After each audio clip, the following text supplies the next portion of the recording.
Welcome to Studio with your local lay Dominicans. We'll be discussing some of the gems we discovered in our studium, where we share the fruits of our contemplation and the joy of the gospel message.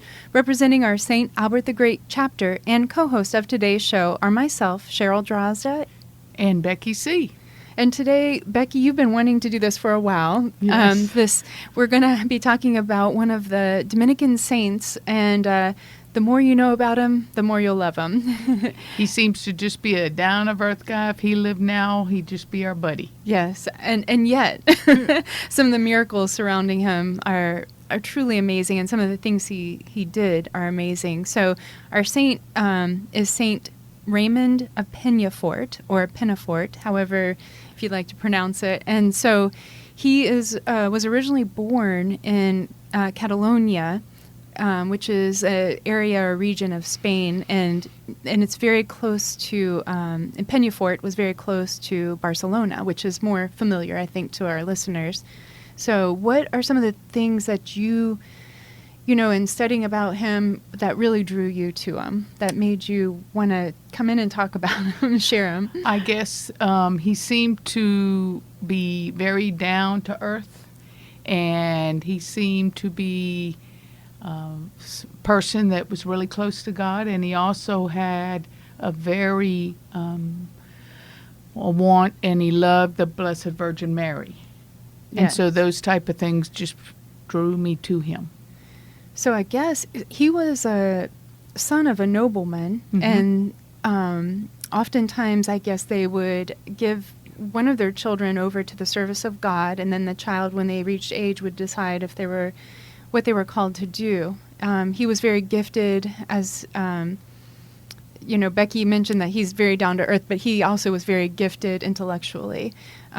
So he studied when he was a young lad, and by the time he was 20, he was actually teaching as a professor. In philosophy. He was a philosopher. Then I guess he moved to, they had him go to Bologna, and where he studied canon lawyer, as a canon lawyer. He had got a PhD in not only canon law, but civil law as well. In Bologna, yes. In Bologna. And then began to teach it. All of this by the time before he was 30. Right. Wow. So it's a very impressive background. He did not become a Dominican until halfway through his life, but his life was almost a century long. Mm-hmm. So, And back then, I don't think they lived that long, but he wanted to live to be 100. wow. And he did, from 1175 to 1275. Those are the years he lived. It's pretty amazing. So around the age of 47 is when he became a Dominican, but he did a lot before and after that. So what are some of the things that stand out? He did, one of the things he did was that they asked him, the Pope at the time, which was, let's see if I can remember, Pope Gregory the Ninth, asked him to put together the decrees. And of course, I didn't know what a decree was, but it's an official order issued by a superior authority for the direction of others. And so he took all of the decrees of popes and councils going back 80 years and then made a collection. And then after that, they asked him to compile the 5 books called the Decretals. And these were papal letters. These were that had a claim to universal validity. And it clarified some of the things in the church back then. And so he made those into one book. And those are now, they were called the Decretals of Gregory the Ninth, Yes. and they became the standard for all canon law for almost 700 years until literally the 1900s when they were codified. But they still used a lot of his work. They still do, yes. And so it's still, a lot of his work exists still today. That's very impressive. And he was the chaplain and confessor to Pope Gregory the Ninth. And as well as the confessor to the king at the time, King James I of Aragon. So now that guy was a little bit of a He wasn't your normal king, yes. He was a lot of trouble. There was a time, or there's a legend, that says St. Raymond went on a journey with him. Yes. And the king had a weakness for sinning with women. And so Father Raymond confronted the king and said he refused to abandon the sin. He wasn't going to abandon it. And so he said, well, I can't be the confessor. So Father Raymond asked the king if he could go back to Barcelona. Yeah, they were on the island of Majorca. Yes. And so the king said, no. And so he said, then the saint was, the soon-to-be saint was said to have placed the cloak that he was wearing, put it in the sea, get on it, and lightning speed took himself right back to Barcelona. This is, if you look up St. Raymond of Penafort, you'll see many of the images of him on a cloak holding his staff. Mm-hmm. As he picked up part of his cloak and put his staff in, and he sailed 160 miles from Majorca to Barcelona. And actually, he had a brother Dominican with him who watched him leave, but he didn't want to go with them. No. He didn't have quite as much faith as our dear St. Raymond of Penafort did. And so he sailed off, but there were people at the other end who saw him come in to Barcelona. Lots of people saw him, and many of the people, the sailors who were forbidden to take him, were cheering him on from their ships as they passed by and saw him. It's very exciting. And in some cases, they'll say that was a miracle too, because we couldn't do it. I absolutely think that's a miracle. He's often seen with the key because that is representative of his ability to be such a good confessor, which I mentioned. He was like the confessor for the Pope and for the king. And this is what this was about. What Becky was saying is that the king refused to put away his mistress when he went to this island with them they were basically going to the island to try to work with the Moors, and convert and help to educate people. But Raymond would refuse to stay there because he would not put away his sin. And now, I should say that on returning to Barcelona, he quit his mistress and converted completely after that, because as you can imagine, watching your confessor sail off on his cloak and then meeting him back in Barcelona, you realize you need to change your ways, I think. And he did. And he ended up following then Father Raymond from then on. So amazing stuff. Becky, you'd mentioned that he had a devotion to the Blessed Mother, and early in his travels, when he was heading to Bologna with a fellow student who later also became a Dominican, they were walking, and there was a miracle because at a chapel for our Blessed Mother, someone had arrived who had his hands cut off and his eyes gouged out, and in front of the altar, he went and knelt, and literally they watched him be restored, and both of them were definitely attributing that to the Blessed Mother and her mercy. And as you can imagine, this was, I believe this was all during a time when the Reconquista was, so most of it, the conquest had been overthrown, and so Spain had come back into power, but there were still some cities where the Moors were in control, and that's part of why in his formation, St. Raymond really wanted to convert the Muslims and the Moors by educating them, not by arms, as so many people wanted to, but by education. So one way he did it was... Absolutely.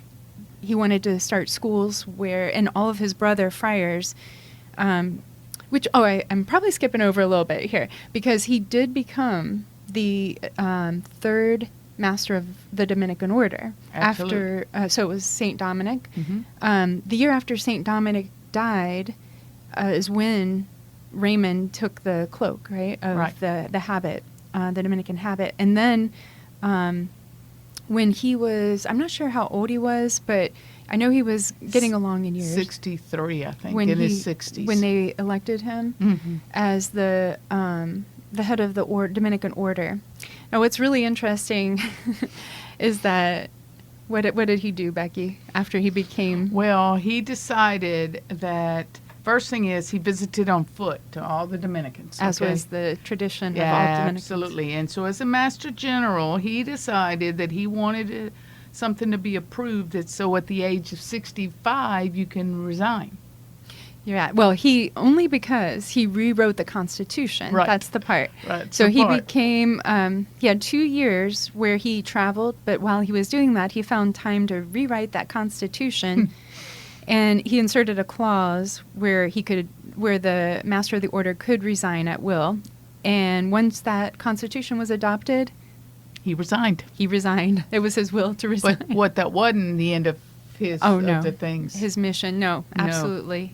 He just really felt called to this mission of converting, and especially the Middle Eastern area. And so he instituted, during his short time, the language of Hebrew and Arabic to the schools, the friar schools. So all the houses, he began to make sure that they were learning those languages so that they could educate and convert. And also he encouraged a young friar by the name of Thomas.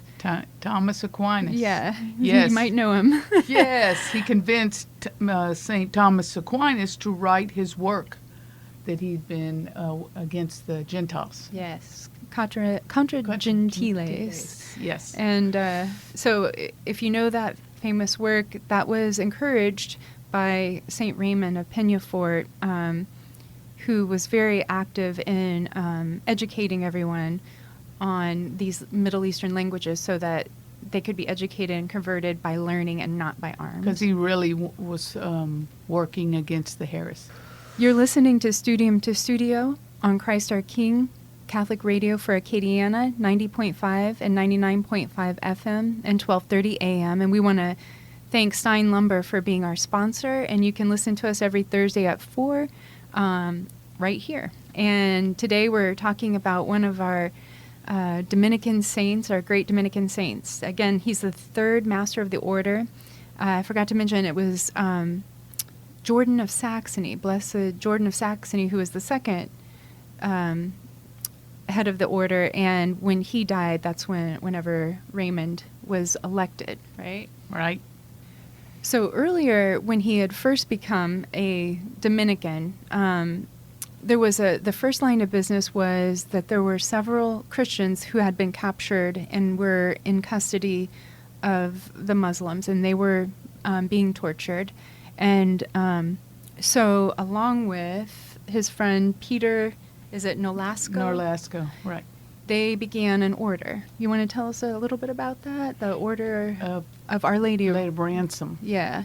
So, and in short time, they were able to rescue many of the Christians who had been captured, and I think it only took them a year to be successful in that, thanks to the help of our Blessed Mother. Absolutely.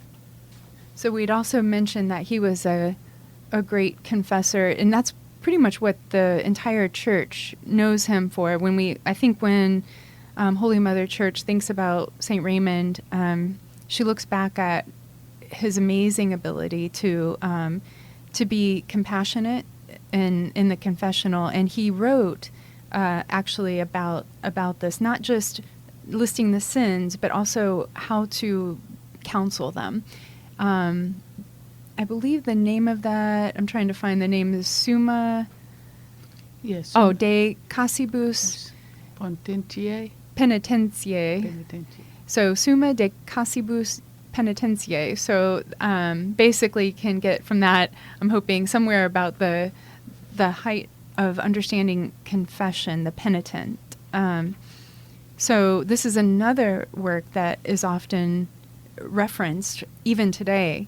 But who was the one that canonized him, Becky? When was he canonized? St. Raymond? St. Raymond was Clement the Eighth. Eighth, Yeah. right.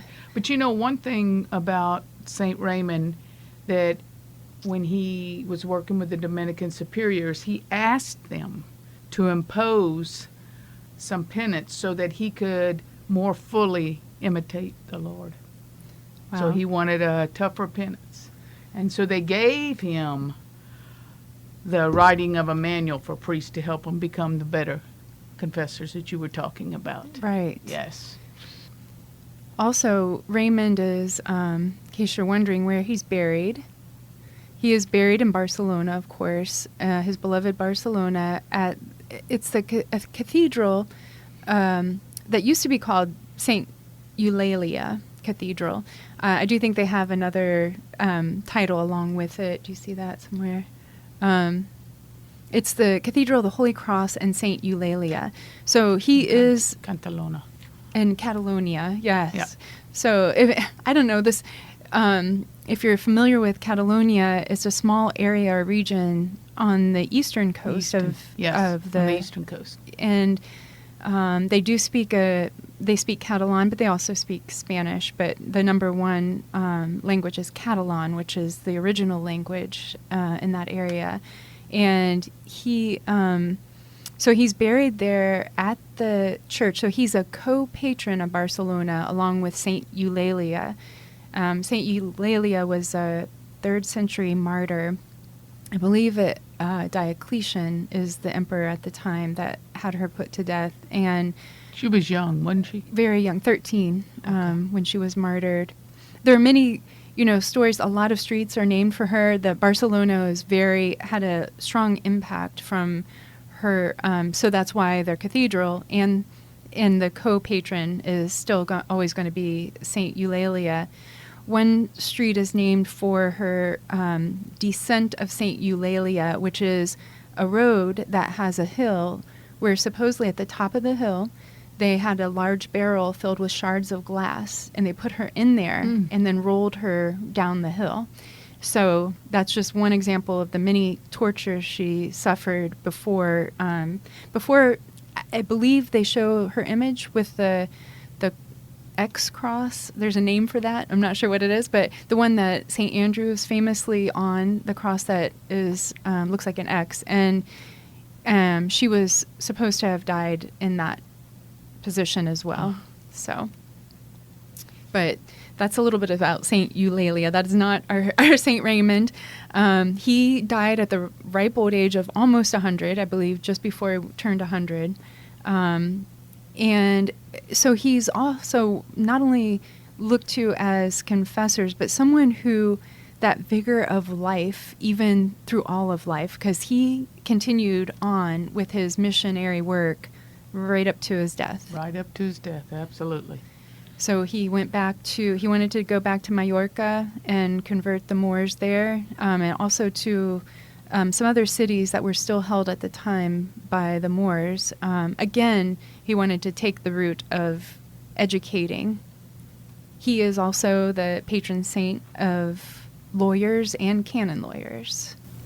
He also had a prayer that he said a lot, and I was going to share this prayer with y'all, and that is, St. Raymond of Penafort, your numerous gifts were noticed by many, but above all you sought not recognition, but humility and the salvation of souls.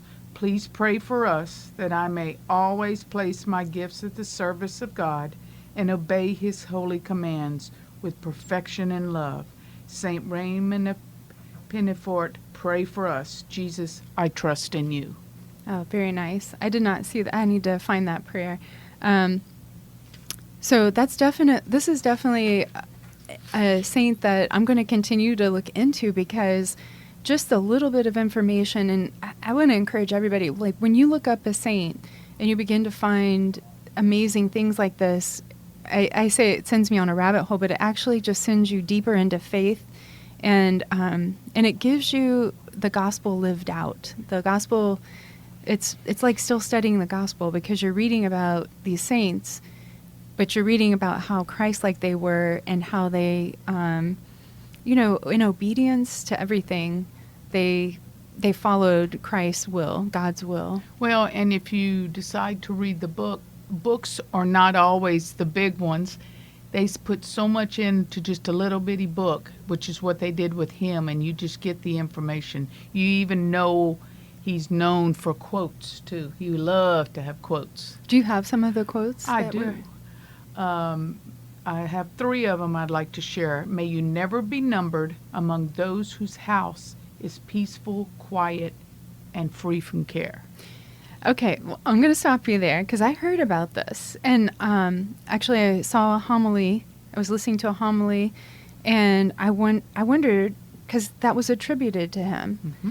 And I wanted to kind of tease that out a little bit, because the priest that was given the homily that attributed the statement to St. Raymond said that St. Raymond said there's 2 types of homes. One is there's a little bit of turmoil and a lot of correction and just a little bit of chaos, right? Mm-hmm. The other one is the calm, peaceful home where nobody wants to disrupt anything and not much is said. And I didn't know this was an actual quote. I'm like, I actually thought, like, is he really attributing this to Comet? But the idea he went on to say is that, in the home that's unsettled, you're constantly hitting against something that's you're passionate about. And those are the most likely people to have the conversion experience. Whereas in the peaceful home, well, you get a little bit lukewarm, right? You just let things go swept under the carpet. And you may not talk much, so you're not bonding. Right. You're not if you don't have that little rub, sometimes you're just, you're indifferent to it. And that's a problem. Yeah. Asadia sets it.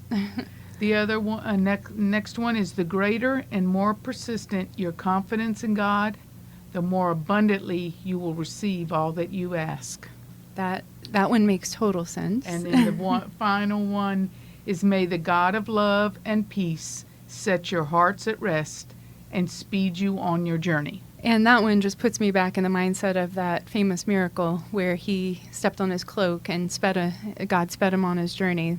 So that is definitely a memorable image. If you, again, look up St. Raymond of Penafort and look at some of the beautiful artwork that is done about him, but then don't stop there. No. Just look into his writing and some of the prayers and things. It just really blows you away. These are people who, when I said living the gospel, they're keeping their lamp lit, right? This priest that I was doing a homily about him, the gospel was about your gird's loin, your lamp lit, and when Jesus comes, you need to open when he knocks, right? So he was giving us how Raymond did this and how we should do it. So when the example of keeping your loins girt is just being ready to do the work of God, the will of God, living by his commandments. Having your lamp lit is basically keeping your faith alive, right? Constantly looking at the saints and looking at the scripture, receiving the sacraments, keeping your lamp lit with the oil of charity as well. And then when being anxiously waiting on the Lord with that heroic hope that we're also reading about in our studium. And then when our Lord knocks at the door, we just need to be there to answer, to open ourselves up and allow him to take control. There's a picture of the Lord knocking on the door, but there's no door handle. So he can't open it and walk in. Right. You have to let him in. Yeah, I know what image you're talking about. It's a beautiful, beautiful image, and also wise to show that we're the ones that need to open the door. Right. With St. Raymond, of course, they never could get anything straight. So his feast day was initially in the Roman calendar in 1671 as January 23rd. But in 1969, when I was 9, And I was born that year. was moved to January 7th, which was the day that was his death. Why they moved it, I don't know. Well, I'm glad that they moved it to. I like when it's on the feast day of the death, because that's when they get to go to heaven, right? So, so it's fun to celebrate on that same day, and I like that that was in 1969 when they moved it back, and that's when I was born. And something about somebody walking on the moon that year too. Oh yeah. Anyway. In our studium, one thing we try to do every year is have at least one disputation. A disputation, and we have a whole show, that if you want to look that up, talking about disputation to find out more. But the idea is that people would come together and share their ideas and in freedom, and they would go back and forth, presenting and then questioning and presenting both sides of the argument. And the goal of this wasn't to win a debate contest like some of the situations are today. It wasn't to get angry like too often it is today when we discuss things. It was simply to find truth. And being a good Dominican, and also a Dominican who wanted to convert the Middle Eastern area of the world, he asked King James of Aragon. He persuaded him to order a public debate, and this was going to be Judaism and Christianity were the two, I guess, sides. And so there was a rabbi and a baptized Jew from Montpellier who had converted to Christianity, and they were to have this debate, this discussion, and it took place in the Royal Palace at Barcelona, and over, it looks like, about a week. And this was in 1263, so he was in his 60s, right? Oh no, even older. Older. Because he's probably like in his 80s at this point. So he oversaw some of this, and he also made sure, because, obviously this is in Christian territory, he wanted the rabbi to have full ability, freedom of speech, so that he could, they could get to the truth. And it's just another sort of mark of the Dominican order, that truth is do not be afraid of anything, because the truth will set you free, right? That is what we believe. And so this evidently was an amazing event, and it says that closing the debate, the king and many other preaching friars and clergy visited a synagogue. It's really cool. So in case you think that's just something people do in our ecumenical, quote unquote, world, but look, we were very ecumenical back there, and very open to sharing with our brothers and sisters of faith. So, and one of the things we found out not too long ago was that they actually put up a building, the St Raymond of Penafort building in Manila, which housed the College of Commerce and Business Administration and other things in his honor in Manila. So St. Raymond, you may not have heard of him, but now you have, and now you know. Absolutely. Very, very amazing. And one of our great leaders of the Dominican Order, at least for a short time until he did that resigning clause he let himself have. He had other things he wanted to do. He did. So, well, is there any closing thoughts that you have about Raymond, or anything that, looking back, you think? No, I just really as we put it all together, I think I'm going to go back and find other books and other things and continue to learn. And so remember to stand firm in the absolute truth, Jesus Christ, because only the truth bears grace. Lived through time, passed through fire, broke my heart, wounded desire, changed my life, fixed the past, stared at death and it stared back, standing fast in the light of the word. A shotgun blast was the last thing I heard. I rattled in the wind like a window pane, my soul's alright.